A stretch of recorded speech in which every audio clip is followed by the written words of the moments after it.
He comes in at a crucial point here for TNT. They need runner ball. And Andre Lindsay, over ambitious perhaps? Yes, Carl, undone by a spectacular throw out in the D by Telston Johnson. A rocket of an arm, 19 for 2.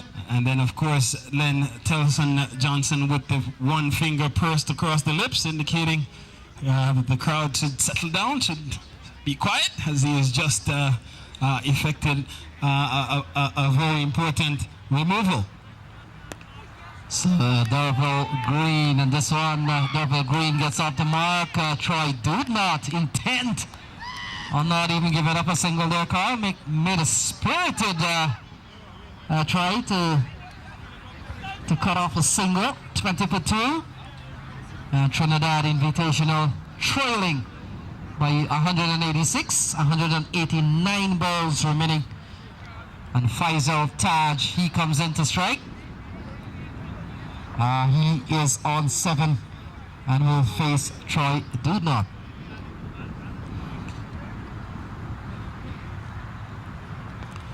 And this one is in the air. No fall safely in front of the wicketkeeper, running all the way back.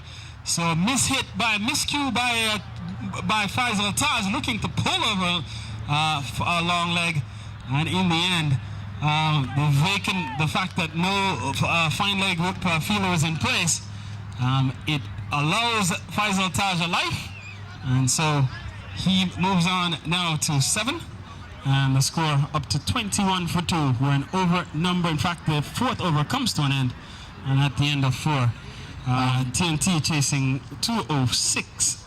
They're 21 for the loss of 2 wickets.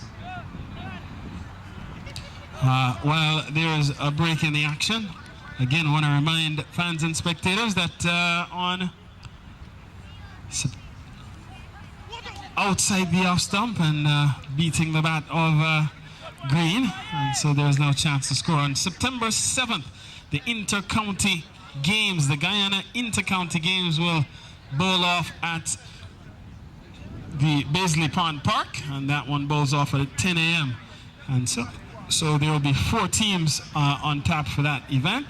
Berbice, Demerara, Essequibo, and a best of the Caribbean 11 will all compete for inter-county supremacy. And that's for Guyana inter-county supremacy, as this one turned into the onside again for a couple. And so Green, again, gets a couple, and then no big ask here. It's runner ball is essentially the question that's been posed by Guyana, except they've lost 2 important wickets very early on. They lost their very attacking opener, Hiron Shallow, who fell without scoring, and then of course they lost the very impressive Andre Lindsay, who didn't necessarily fulfill his promise today, in that he started off promisingly but fell by way of run out, and so it's 23 for 2 as TNT goes looking for 206. So a lot of noted another noted sportsman has certainly walked into the ground, and all has come out here. This is a huge shot from Faisal Taj. It clears mid-wicket by some ways, and it goes for the maximum. Any ground in the world that would have gone for 6. And then that one may require a search party, as it was hammered over mid-wicket and into the bushes. In fact, the umpires are calling for a new ball, and the umpire is giving the signal that perhaps the budget line of the ICF just went up. As is always a question when the ball goes into the brushes there. A very big area is Floyd Bennett, and still Faisal Taj was able to clear that by some meters. And I'm pretty sure if this ground had stands, that would have gone on top of the highest stand at Floyd Bennett. Well, it was a clean hit, Len, very well timed. He was all over a short pitch delivery. So cricket will continue, 29 for 2. Taj on 13. Telston Johnson has the ball in his hand. So 29 for 2. Johnson to Faisal Taj. And Taj outside the off stump, playing and missing. And ball going straight to Shiv Kumar Lal. And the score remains at 29-2. Trinidad trails by 177. They need 104. They need remaining balls 184. They need 177. And Len, a full house here inside the Floyd Bennett Field. Almost, in fact, from a seating standpoint, one might say at capacity. Men walking with their own chairs. Yes, Carl, and they all came not only to see the cricket match, I'm pretty sure, but a vast number has come to meet up with Res Pereira. They have heard his voice for 45 years on the airwaves, and they get a chance not only to hear the voice, but to meet the man. And certainly Joseph Res Pereira doing well. He's signing a lot of books here, and I'm pretty sure he, as he remarked, very delightful for his visit. And of course, Len Pereira, the architect, the man behind the Guyana chant, coined by Reds at Guyana versus Suriname soccer match.